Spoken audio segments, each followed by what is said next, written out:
So, hi everybody, I'm Bruno again from TBS World. We're organizing our next event. We'll have a startup battle at our next event, and we'll have a lot of interesting speakers. One of the potential online speakers, if his wife doesn't give birth at the same moment of the event, is Paul Puey from Edge. One of my favorite projects, and also a partner of TBS World. Hi, Paul. Welcome to the chat. How are you doing?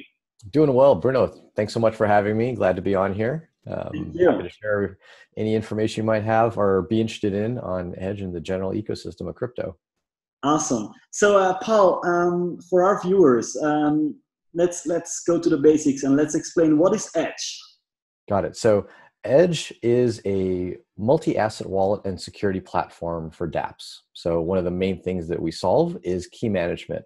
Which is one of the most widely talked about issues in cryptocurrency. We make self-custody of a private key as easy and familiar as possible for the end user.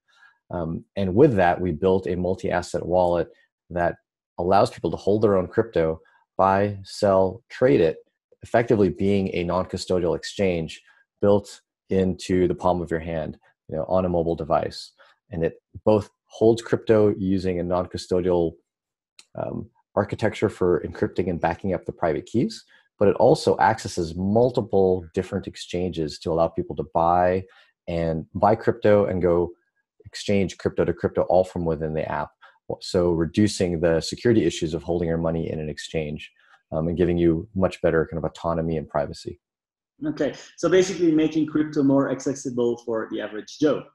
Definitely, far more accessible, much more familiar, kind of eliminating both the cryptic cryptography part, like the private keys part and writing down seeds and encrypting and backing it up, eliminating both that, as well as the more complicated trader interface of having to deposit money into an exchange and then place a market or a limit order, and then having to withdraw your money to put it into your wallet. So all of those steps are streamlined and made integrated right into Edge, where the money, it might leave your account in order to do an exchange, but it never sits long-term with a third-party custodian. It's always inside of your wallet. Okay, interesting. And why should one? Because I heard you're one in an equity phase investment round, Series A. If I'm not wrong. Pre-Series A, so just shy of the Series A. Yep, still a seed round. You're growing your user database, or there's a lot of users joining Edge. So why would both of these parties, as well investors, why would an investor join Edge, and why would a user download Edge or become an Edgier? And that's Got it. So definitely from the user's point of view, our primary fans love Edge because of the way we simplify key management.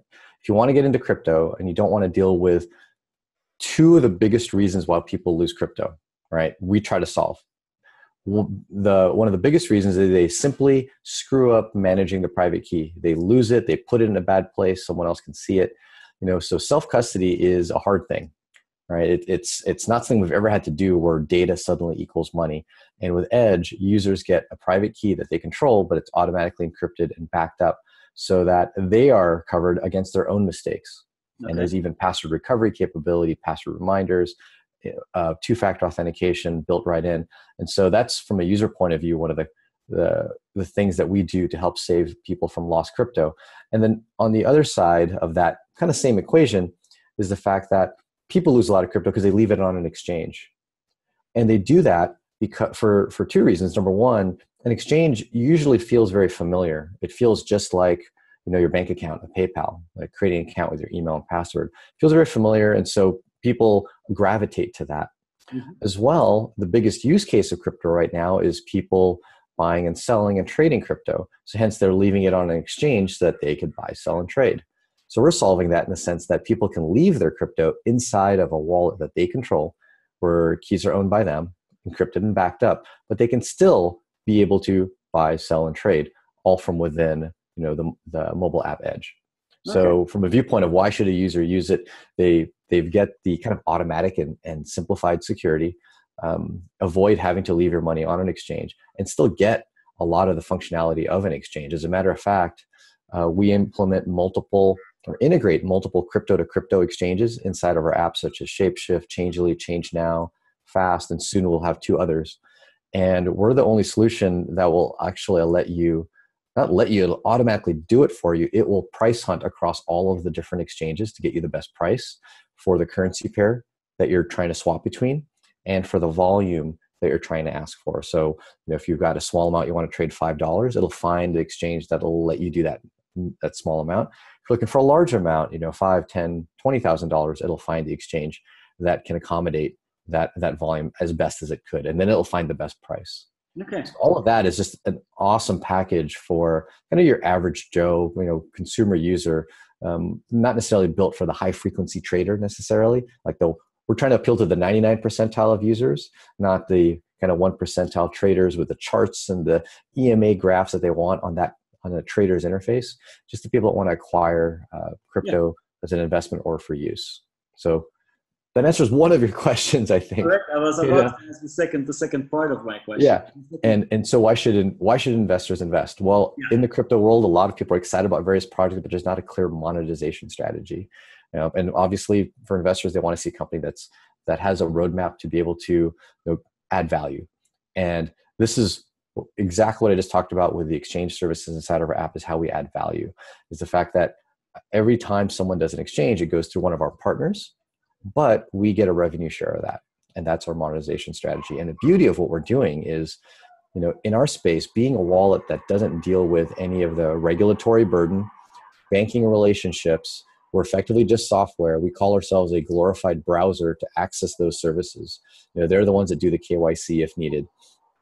We're actually able to scale to be a global brand for crypto and exchange services. Okay. This is something that no centralized exchange can really do realistically, because they have to then go and do the regulation in every part of the world that they want to service, especially doing the fiat to crypto on-ramp and off-ramp. Whereas being pure software that we are, we partner with those exchanges and we can be a global brand. And we're hoping about third quarter of this year, we will have more geographic regions covered for buying and selling of crypto than any exchange in the world, because we do it via multiple exchanges. Okay. So our dream is to definitely be the global brand. We feel confident we will be exactly that, because we are doing business development on this piece very heavily above and beyond what any other team is doing. Okay, thanks for sharing that, Paul. So there is a lot going on in the market right now, and you have the market. If we look at last year, the end of 2017, let's even say the cryptocurrencies, they all went up, they all shoot to the moon, and then since then everything went down. I feel a lot of people in Europe being more negative against blockchain, because they think crypto blockchain, it's one. Do you think the cryptocurrency in general is really relevant in the future? And what do you think about the technology behind it? Like, okay, what's your opinion about cryptocurrency and blockchain, and seeing it together, but also seeing it separate? Got it. So I'm a big cryptocurrency fan and advocate. I think that is where we can impart the most amount of disruption. Mm-hmm. And I didn't come into this industry to kind of just build another, social media app. I'm looking for a pretty significant amount of disruption, whether I build it or someone else does. And so I think cryptocurrency is what drives that. Now, blockchain as a technology that underpins cryptocurrency has usefulness, and I think it can apply in some use cases. Will it be disruptive? In use cases that don't use a cryptocurrency, I don't think so. I think it'll add some value. It might save billion-dollar companies a few $1 million, but it won't be disruptive. And I have people think about this. If you take a step back to 2009 and ask yourself, if Satoshi built a blockchain with no cryptocurrency, would we be here today? Would we be in a world where we're having conferences literally every single day of the year, where the biggest companies in the world are going, what's going on with this? We need to figure out our strategy to adopt it. Would it make the headlines? And I would argue that no. It would instead be maybe a track at a database conference, right? like the existing database conferences we have, it would be a talk or a few series of Yeah. talks about this new distributed database, because in a way we already have distributed databases, and blockchain technology is a distributed database that also has a little bit of cryptography on there. But other than that, that's kind of what it is. So it's something that we've already had. So it's useful. We, in some ways, at Edge, leverage some concepts of blockchain technology. The way we store data is distributed. It's peer to peer, but it's private in the sense that we are the owners of the of our little blockchain. And so it's not what I would call like disruptive. So I'm not excited about that. It's not something I would personally want to work on, but I see that it has some use for some companies. Cryptocurrency, however, is insanely disruptive because it's solving a problem we've never been able to solve in the past. And that is what we're focused on primarily. But private keys, being a company that helps solve the problem of private keys, it applies across the board to public blockchains, private blockchains, and even no blockchains. Just simply cryptography in general. So our take in industry is, yes, everyone is kind of down on crypto right now because the price is down. And if you've been in crypto long enough, at least two hype cycles, you'll realize this has happened before and it's going to happen again. We'll probably go through another hype cycle where everyone and their mom and pet chihuahua is going to call and say, hey, how do I get Bitcoin and other crypto and Ethereum? And then it will come crashing back down. But I'd say that we're probably not, we probably don't have too many of those cycles left. We've gone through maybe 4 or 5 of them since Bitcoin was started. But I'm going to predict that we probably have only about 2 more of those left before we don't really crash. Where the cryptocurrency market doesn't crash, it might dip, but we might start heavily having to look at not the price of crypto relative to fiat, but the price of crypto relative to goods that you would buy. Okay. Because I think in 2 more hype cycles, the value of fiat might start taking a more significant hit and become less relevant. So that's the thing to watch out for in 2 more. Whether those 2 more take, 3 years, 6 years, 8 years, probably no more than 12 years. That would be an interesting point in time to keep an eye out for. Interesting. Thanks. We see there is a lot of cryptocurrencies, and if you look at the coin market cap, there is about 2,500. Do you think they will all survive? It's funny because one of the common sayings is that cryptos never die. They just kind of like wither to really small and then just hover there forever and whatnot. Unless it's BitConnect, I guess then it actually can die. But it only takes one person mining. But as far as being in the mainstream of people's mind, think of not the fact that there's 2,500, but how many can, I'd say, an average person in the cryptocurrency world rattle off, off the top of their head, in their mind's eye. So Bitcoin Cash, Ethereum, XRP, Stellar, you keep running down the line, Monero, Qtum. How many can you rattle off? Quite a few, and if you spend a few minutes, you'd be able to write down a bunch more. That I think is going to shrink, where our mind's eye will think of the top 5, if not less. And then it'll be a super long tail after that where you're like, what's that? And I think that'll happen once we start realizing which of these designs and architectures really work for the use cases we need. And so I think if I had to take a guess, we'll probably have 2 to 5, possibly more along the 2 to 3 line. The one thing that I think is missing that no one has really solved in the blockchain space, and I don't know if it'll be Bitcoin that does this or some other coin, is obviously everyone's talking about scalability, right? Being able to do fast, cheap transactions all over the world, but at the same time, privacy. Yeah. And so once you can solve both, and I think there's coins that have, I don't call it solved it, but done a really, really good job on the privacy side. But they're even worse on the scalability side than Bitcoin. And so that needs to be resolved. If you can resolve that, then I think you've got the fungible payment store of value currency that will be the primary one. And then after that, it's your kind of smart contract platform, right? Whether it's Ethereum or EOS or Tron or whatnot. That could be kind of like the second currency that we'll need to do financial services. A lot of people think it's three. It's the store of value, the privacy coin, and then the smart contracts. But I think that main payment store of value currency that will win off will be the one that also implements very, very strong privacy. It's just now who's going to do it? It's hard to say. Hence why we support multiple. We don't yet know. We don't have confidence in any one. All right. So I'm almost getting to the end, Paul. So you were at Bitcoinference last year, and unfortunately you can't make it in person this year at TBS. Yeah, I got my socks though. I'll be wearing it. I'll be wearing my socks during the day of the conference. Awesome. Yeah, because we will be giving some tokens away again. Got it. But yeah, if we're lucky, and we might get you on the screen with a what, like this with Zoom, a little webcam kind of thing with Zoom. Yeah. But why do you think people should attend TBS World? And we changed the name because last year we were called Bitcoinference. We were a real full focus on blockchain and cryptocurrency.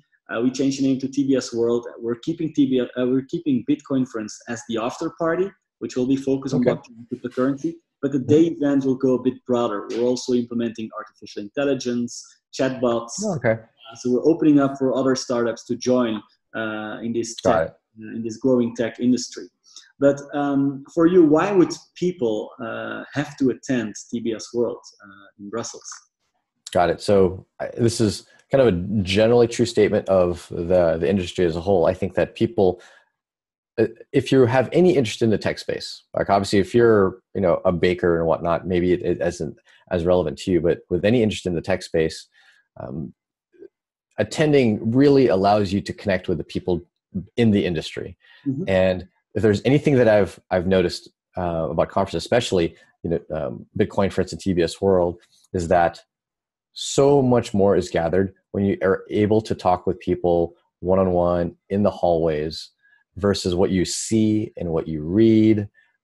Even these interviews that you might be experiencing, they're nothing compared to what you get, in between the talks when you get to rub elbows with people in the space and ask them, the deep questions, and you get the deep answers. And that's what I think, Bruno does a great job of is, getting the people out there. You're an awesome personality that people just resonate with. And if anything, the real value add with TBS World is you've got Bruno in the back. And if you need to talk to someone, you have a question, you have a person that you want to be able to connect with, Bruno will do that for you. It's not like one of these conferences where you go in and you're just in a sea of 1,000 people. And even though someone is there that you want to be able to talk to, it's hard to get access to that person. It's a very, I won't necessarily call it intimate. There's a good chunk of people that show up, but Bruno's a great connector. And, when you need that connection, he's there for you. And so great people show up. You've got a great connector to put you together with people, and just serendipitous conversations that you might have in the hallway with people. That's the value of these conferences, which is why, even though we're in an internet world, nothing beats kind of sharing the same airspace. Sometimes I jokingly call it, being able to smell each other. You can't do that over the internet. That's something the internet still doesn't let you do. And so hence why I say, attend if you possibly can. Thank you so much, Paul. Thank you so much for your time. It's been a pleasure. It's always a pleasure meeting you, talking to you. I definitely look forward seeing you again. Maybe I'll be coming soon to meet you in San Diego. Yeah, not too far away. Hope to see you over here. Yeah, I would love to. To end this interview, is there anything else you would like to share with the audience? I'm not sure when this will be viewed, but other than please check out Edge and give us your feedback. We're at edge.app. You can download the app and install it and give it a try. Hold, send, receive, buy, trade, various different cryptocurrencies. We always want to hear feedback from our users. We know we're not perfect, but we're striving to get there. So thanks a lot for the time, and hope to talk with you guys over at TBS World. Thank you so much, Paul. See you next time. Okay, thanks a lot, Bruno. Bye.